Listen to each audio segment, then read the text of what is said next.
자, 가성우계 취업톡 최성욱 차장입니다. 자, 오늘은 여러분들 자소서 문항 중에 그 성장과정 문항 들어갈 거예요. 성장과정 문항. 성장과정 문항은 이상하죠. 아니 왜 내가 성장한 과정을 왜 물어보지? 뭐 이렇게 물어보는데 이 성장 과정을 잘 해석을 하셔야 돼요. 뭐냐면 이 성장 과정이라는 건요. 여러분들이 제일 최악의 게 연대 기준으로 쓰는 거예요. 초등학교 때 뭐 했고, 중학교 때 뭐 했고, 고등학교 때 뭐 했고, 대학 때 뭐 했고, 쭉 쓰는 거. 성장 과정이니까 진짜 과정을 쓰는 거 아닌가요? 과정? 아니에요. 이 여기서의 과정은, 그거예요. 여러분들이 성장 스토리라고 하죠. 혹시 여기서 이 슬램덩크 보신 분들 계세요? 저 슬램덩크 보고 나오면서 막 눈물을 막 흘렸는데, 송태섭. 성장 과정이 뭐죠? 일본 애니들 보면 제가 약간 애니 덕후여가지고, 일본 애들의 특징은 성장 캐릭터가 항상 나와요. 어떤 계기에 의해서 각성을 합니다. 주인공들이. 슬램덩크 같은 경우는 송태섭이라는 인물이 각성을 해요. 경기 중에. 그 갑자기 잘해요. 막 성장을 해. 뛰어넘어요, 본인을. 성장을 하는 거죠. 이 과정을 누구나 있어요. 저도 있고 여러분들도 있고 인생에서 어떤 계기에 의해서 내 가치관이 정립되거나 태도가 만들어지거나 그렇죠? 역량이 쌓이거나 이런 여러 가지 경험들이 있어요. 그 경험을 이야기하는 게 바로 성장 과정 문항입니다. 그래서 롤플레잉 게임 볼까요? 경험치 막 빌런들 막 이렇게 하다 보면 롤플레잉 보면 EXP 경험치가 올라가죠. 경험치가 올라가는데 큰 경험을 쌓게 돼요. 막 진짜 보스를 만났어. 얘를 딱 깨면 어떻죠? 크게 성장하죠. EXP가 쭉 올라가. 그렇죠? 어렵긴 하지만. 그래서 그러면서 형성되는 가치관과 역량을 이야기하는 겁니다. 공통 역량일 수도 있고 직무 역량일 수도 있어요. 그럼 여러분들은 이제 판단을 해야 되겠죠. 차장님, 성장 과정 문항에서 그러면 가치관이나 태도가 생긴 그런 공통 역량에 관련된 스토리를 전기를 해야 되나요? 소재를 아니면 직무 역량에 대한 이야기들을 써야 되나요? 전체 문항을 봐야 돼요. 전체 문항을 봐야 되고 아까 전 클립 아까 그 자소서 쓰는 순서에 대해서도 말씀드렸지만 요즘 트렌드는 뭐다? 조직 핏이 2, 30%, 직무 핏이 7, 80%예요. 그렇다면 뭐 문항이 4개다. 삼성처럼 4개인데 마지막 문항이 직무 역량 문항이 따로 있어. 그러면 2번이 지금 성장 과정인데 1번이 그러니까 삼성 문항으로 제가 예를 들게요. 삼성 1번 문항이 그거예요. 삼성을 선택한 이유와 삼성에서 이루고 싶은 꿈. 뭐죠? 삼성 지원 동기 포부 문항. 요게 1번 문항. 2번이 본인이 지금까지 살아오면서 가장 인생에 큰 영향을 미쳤던 인물 사건 배경 뭐 그걸 포함해 가지고 그런 사건에 대해서 소설하세요. 이게 성장 과정 문항. 3번 문항이 사회적 이슈 문항. 4번 문항이 직무 역량. 이건 계열사마다 조금 달라요. 4번 문항은. 근데 뭐 삼성전자 DS 이런 데는 이제 직무 역량이 들어가거든요. 직무 역량 문항이라고 칩시다. 그럼 4개 문항 중에 직무에 대한 문항이 4번 문항이잖아요. 그렇죠? 3번 문항은 사회적 이슈고 1번 문항은 포부랑 지원 동기고 그러면 2번 성장 과정에서는 가치관이나 태도를 좀 보여주고 그렇죠? 성장 과정 직무 역량 문항이 따로 있으니까 그 다음에 직무 역량 문항에서 한두 개밖에 못 하니까 여기서 이게 분량이 길어요. 1500자야. 그러면 가치관하고 직무 역량 하나 정도 할 수 있죠. 2개 정도. 스토리텔링 할 때. 그렇게 하시는 걸 추천을 드려요. 그리고 절대 그렇게 서술하면 안 되는 게 나열법 쓰는 거. 분량도 봐야 돼요. 그래서 그렇게 작전을 짜고 들어가야 돼. 뭐 쓰지? 이렇게 딱 대충. 그러면 이제 쉽게 쓰여요. 감 오세요? 삼성 문항 쓸 때. 그래서 전체 문항을 보고 이걸 밸류를 쓸 거니까 가치관이나 태도를 쓸 거냐 아니면 직무 역량을 쓸 거냐는 분량이 많으면 섞어서 아니 분량이 적으면 다른데 직무 역량 문항이 있으면 가치관이랑 태도 위주로 이렇게 해주는 거예요. 어차피 지원동이랑 포부 문항에서 직무 언급을 조금 할 수밖에 없기 때문에 사회적 이슈는 산업군에 대한 것들을 조금 할 수가 있고 느낌 아시겠어요? 특히나 20대는 더 하죠. 그리고 절대 하지 말아야 될 거. 뭐 성장 과정을 쓰랬더니 저는 봉사활동을 했습니다. 봉사활동을 어떤 봉사했고요. 나열법 쓰는 거.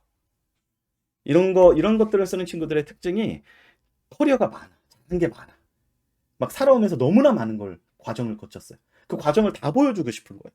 이런 욕구는 알겠는데 나열법은 임팩트가 떨어져요. 예. 그 나열법은 크게 그게 뭐예요? 임팩트가 없어요. 이게 어떤 거냐면 뭐 누구누구 씨 A씨 공부 되게 잘하세요? 공부 잘하세요? 물어봤더니 네 차장님 저 공부 되게 잘해요. 왜냐면요. 저 요번 학기에 꽉꽉 채워서 21학점이나 들었어요. 많이 들은 거야. 많이 들은 걸 막 보여줘, 저한테. 그러면 공부를 잘한다고 얘기해요.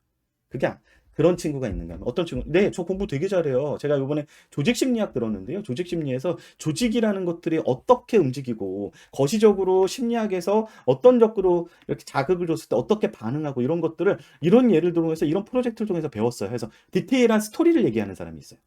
자, 전자와 후자가 있을 때 여러분들 대답해 보세요. 전자가 더 공부를 잘한다고 느끼겠습니까? 후자가 더 그 한 분야에 있어서 공부를 더 잘했고 지식을 갖고 있다고 느끼겠습니까? 제가.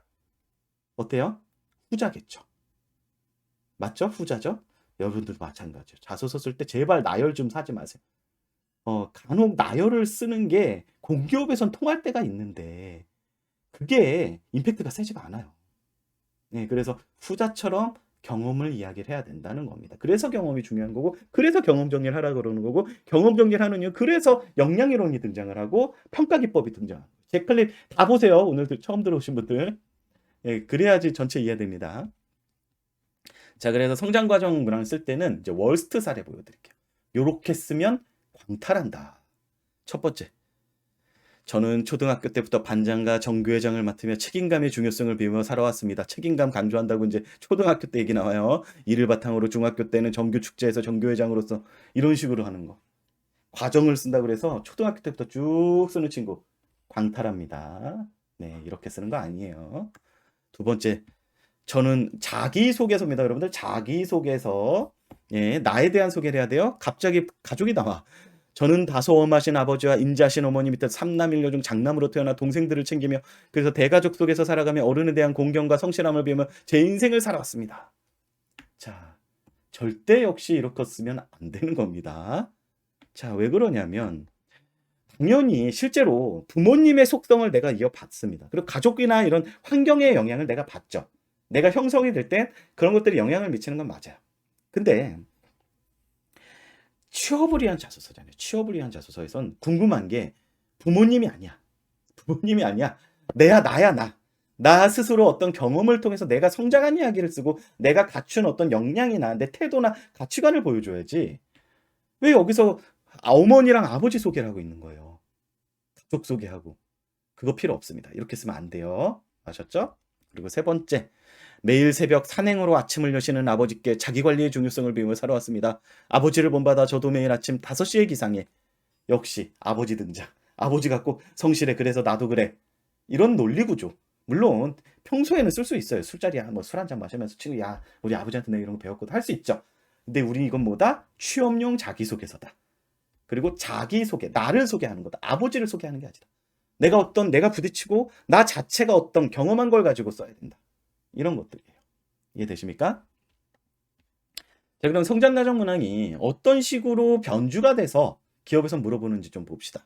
아까 뭐 삼성문항 아까 살짝 얘기는 했는데 삼성생명 한번 가지고 왔어요. 삼성생명을 지원한 이유 뭡니까? 지원 이유, 지원 동기죠. 입사 후 회사에서 이루고 싶은 꿈, 입사 후 포부.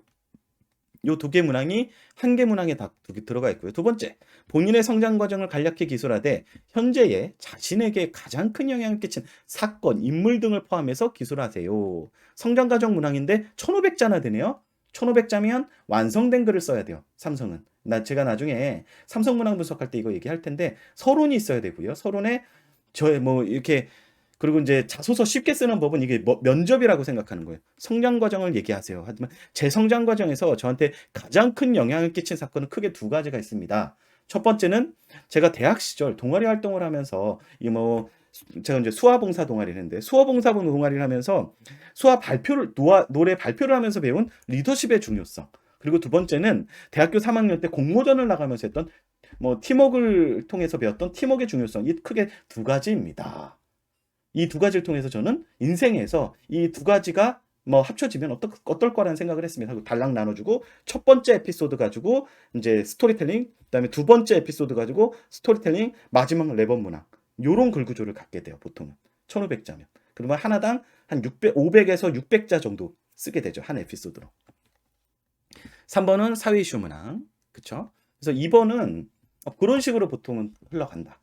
근데 이제 그 성장 과정에서 배운 거는 만약에 직무 역량 문항이 있으면 한 문항은 아까 저는 무슨 뭐 팀업 막 이런 거에 리더십 이런 얘기를 했는데 그거 말고 직무 얘기를 해야 된다. 뭐 인사에서 교육을 할 때 뭐 동기부여 시키는 법을 배웠습니다. 뭐 이런 게 들어가야 된다는 거예요. 이해되십니까? 스토리가. 자, 삼성전자 여기도 나오죠. 지원 동기 똑같아요. 입사업 포부, 요거 성장 과정, 사회 이슈, 마지막 문항이 이거는 지원 직무 관련 프로젝트 과제 등 새로운 관점에서 접근의 해결 방안을 제시한 경험에 대해서 쓰세요. 과제 개요, 어려웠던 점, 해결 방법, 결과. 아까 경험 정리랑 비슷하죠. 프레임이 직무 역량 문항이에요. 문제 해결 역량이고요. 뭐 그렇고 여기서는 어쨌든 요게 성장 과정 문항이다. 그래서 여러분들 성장 과정 어떤 식으로 쓰는지 이해되십니까? 여러분들이 성장 과정에서 어떤 것들을 배웠고 어떤 역량을 키웠고 어떤 태도나 가치관을 가졌다. 뭐 이런 스토리를 좀 텔링 하시면 돼요. 자, 역시 제 강의 보조 자료 여기 제 그 블로그와 브런치에 올려놨으니까 보시면서 한번 같이 보시면 도움이 될 것 같습니다. 자, 여러분들 오늘 그 성장 과정 이야기 문항 쓰는 법 알려드렸고요. 요거는 이제 개발적인 거고 전반적인 거고 이제 실제적으로는 제가 뭐 삼성이나 SK 같은 경우에는 여러분들한테 좀 문항 분석하면서 이런 흔히 얘기하는 프레임도 알려드리고 장기술도 알려드릴 거예요. 오늘은 좀 본질, 소재를 어떤 식으로 하고 서술은 어떻게 해야 되는지 이런 것들을 좀 이야기 드렸습니다. 자,